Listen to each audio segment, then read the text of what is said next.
Hello, Elizabeth Sher. This is Susan Steinman, and I'm really happy to be interviewing you today since you are my prime mentor and the reason I went to graduate schools. Hi, Susan. I'm so happy to have you interviewing me because we have many decades of togetherness and friendship. How and when did you know you wanted to be an artist? I always did a lot of crafts at camp. And then I met my best friend the first day of kindergarten when we were 5. And she already knew she was going to be an artist. And she's the person who let me know that this was something I could be. And once I knew that, I knew I wanted to be an artist. Her name is Pat Golden Levine, and she died when we were 48. Why did you move from Washington, D.C. to California?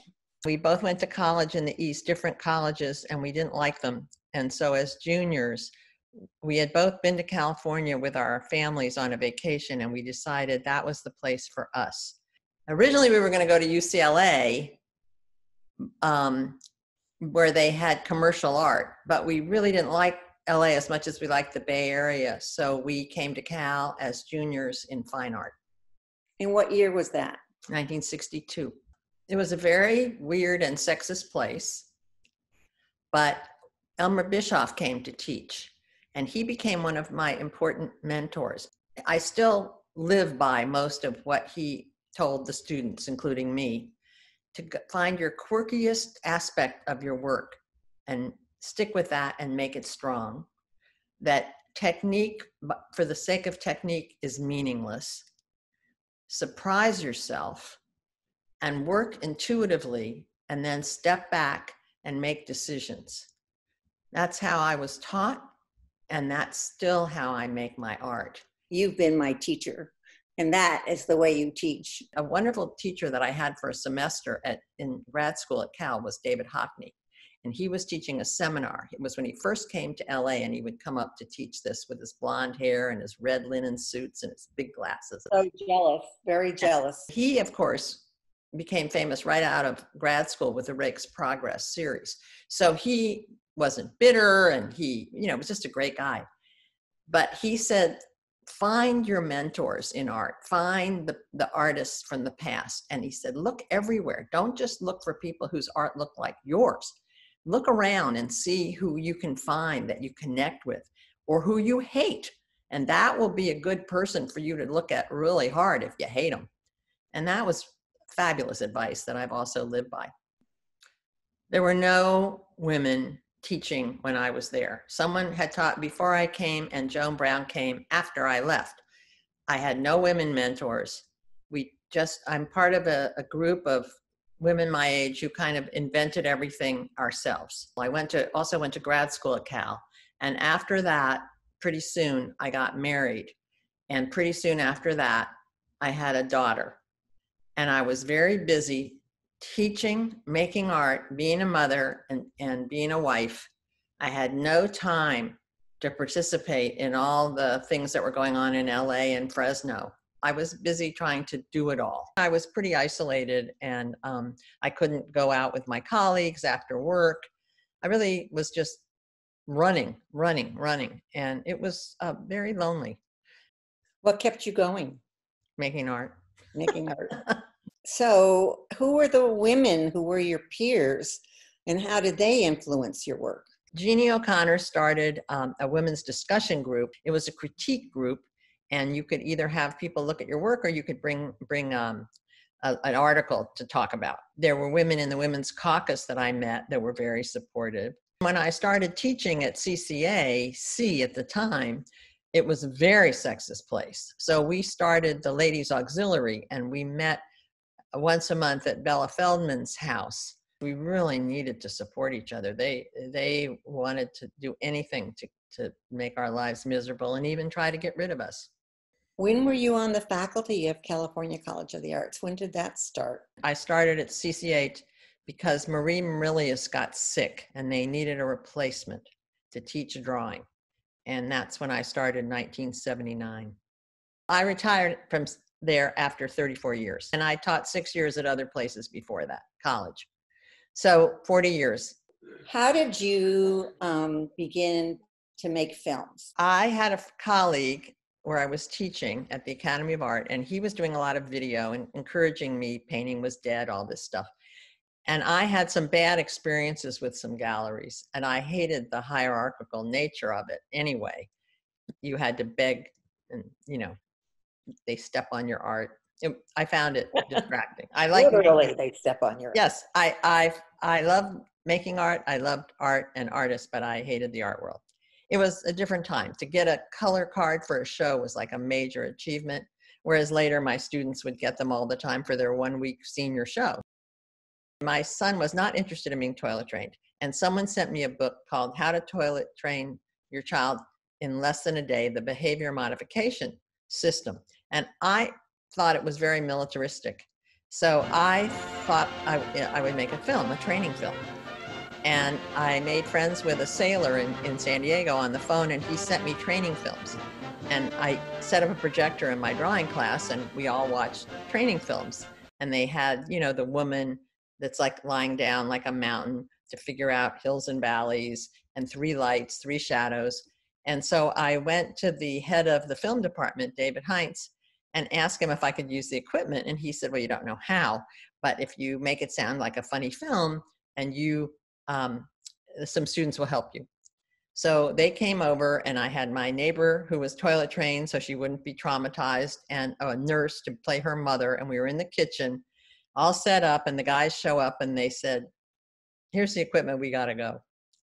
So Phil showed me how to use a light meter. My husband knew how to use a light meter. And for 3 weekends, I shot in my kitchen. And I made this film. And when I showed it to David Heinz, he said, well, you made a training film, not a satire on a training film. And a light bulb went off, and I totally got it. So I chopped it up. But the thing was, I didn't know how to make a film. So I didn't know any of the rules. There were jump cuts and flash frames and all these things that I wish I could ever do again. But when you don't know, you're free to do it. And I realized that the weight of all I had learned in art school, mainly about white male artists, was weighing my brush down and stopping me from the freedom that I needed to find. But since I didn't know what I was doing, I just made this film. There were a lot of women's shows. It was 1979, and they were group shows. And I would go to the opening with my little projector, and I would set up in the corner, and they would turn the lights out. So of course everybody had to wander over to the light, and they laughed. They laughed right where I wanted them to laugh. And I thought, oh my God, this is so much fun. And the gold standard for an art show is a sale. That's not true in film. They just have to watch. So I started making films and videos. And I've seen that film, and it is hysterical. You've covered an amazing amount of women's issues, and they've changed with your age in life. From toilet training to mid-career to later in your career. You want to describe that trajectory and why women's issues are so paramount in your work? I kind of document my way through my decades, and somebody laughed and said, I'll have my video camera and it'll be showing the dirt thrown on me in my casket, and that'll be my last film.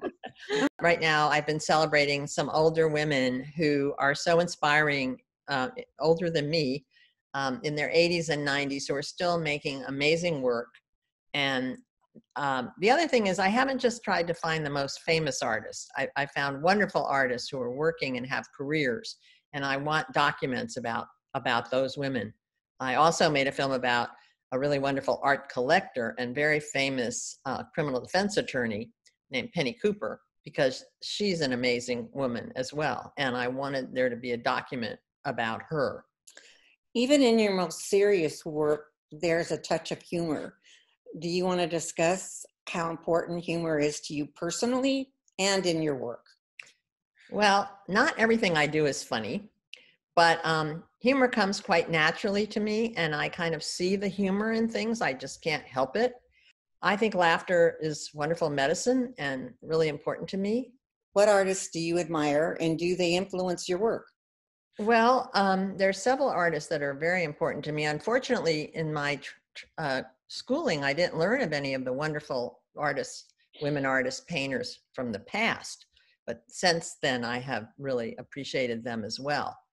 But contemporary artists, I mainly am interested in the ones who work in still art and moving art. William Kendridge, Bruce Conner, Lynn Hirschman Leeson, oh, and of course, John Waters, who go back and forth and find that working back and forth between still and moving images, they each feed each other. And that's true for me. But the other thing I am interested in, because I've done a lot of interviews with artists, including you, and I am interested in artists to interview who want to communicate with the greater public, as opposed to wonderful artists whose work is very esoteric, but maybe only a few people can understand that and feel like it reaches them. When did you get a studio that you felt like was a quote, quote, a real studio? My first studio was the second bedroom in my house, and I was doing printmaking at Cathan Brown's. And then we moved, and there was a big room that I used as a studio. It was also the guest room, the music room, the toy room. I made a lot of drawings of my daughter's toys when she was at childcare. And then we moved again, and I had a studio. It was an above ground basement, but it only had 7.5-foot ceilings. And again, I shared it with suitcases and toys and bikes. And a colleague from the Academy of Art came over, and he was so incredulous that I had this craftsman house and this crummy studio. And I thought, oh my God, he's so right. So that's when I got my first studio away from home. And then I moved around a bunch of times to different studios. And then eventually I built a studio at my home. Now I rent again.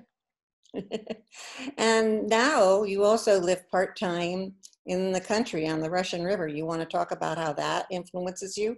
And you have a beautiful studio there. Yes, I have what I call my satellite studio there. Because I use technology a lot and I love hiking in nature and being up there, especially on the coast, I started thinking about the confluence or the competition between technology and nature and how they're affecting each other. And so I did a series called Crossing the Digital Divide, talking about that issue, which included work on the computer and also paint on the canvases.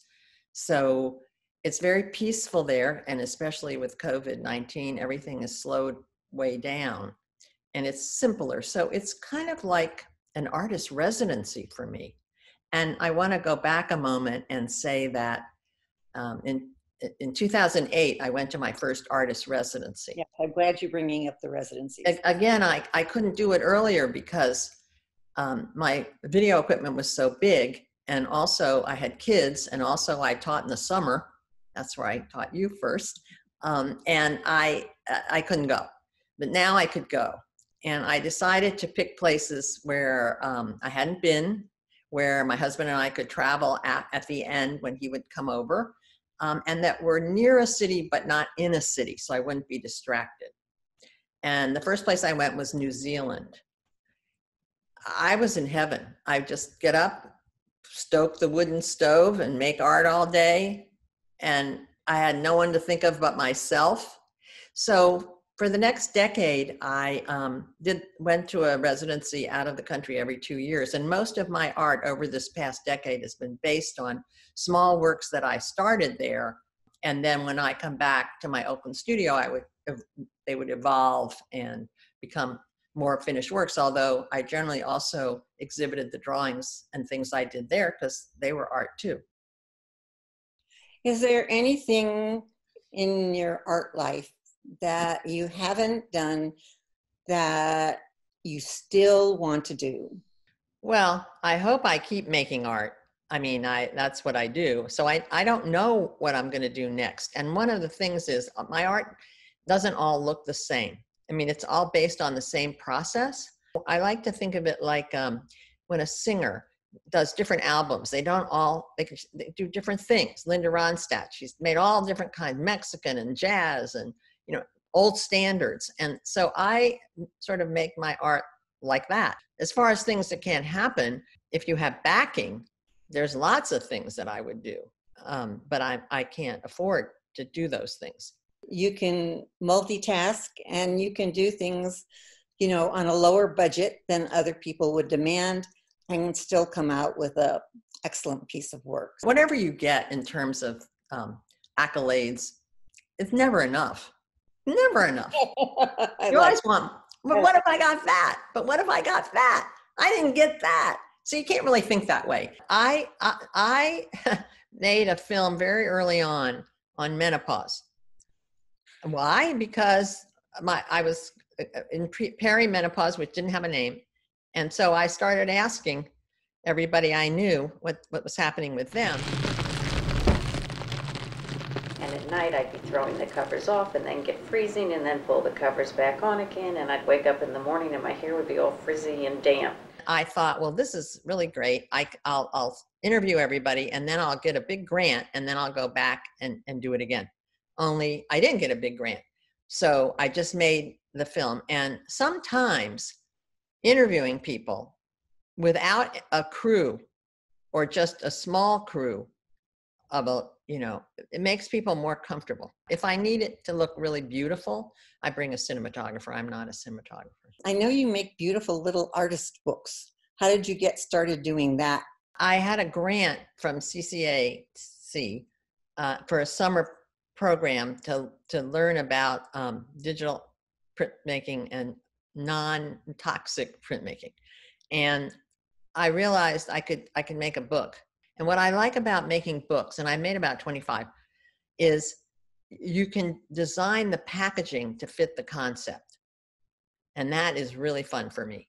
So I make those too. I really, you know, an idea comes and I think, how do I exploit this? Is it a video? Is it a photograph that's manipulated? Is it a drawing? What is it an installation? I've made a few of those. You know, what is the best way that this idea can get out? And that's how I choose what it's going to be. Do you have anything that you would say to young people, to young women artists? I hope they had some great supporters and women mentors. I think it's a lot easier now with the internet to promote yourself. I think it's important to invest in your art career, even though you might not be making money. I think it's important to have a studio, but I think most of the women are so much wiser than we were. I could probably learn, you know, from them, because most people who go to art school aren't making art 5 years after. It's a lot of rejection. It's a lot of things that aren't fun. And then there's the fun of making the art, which is the best thing ever.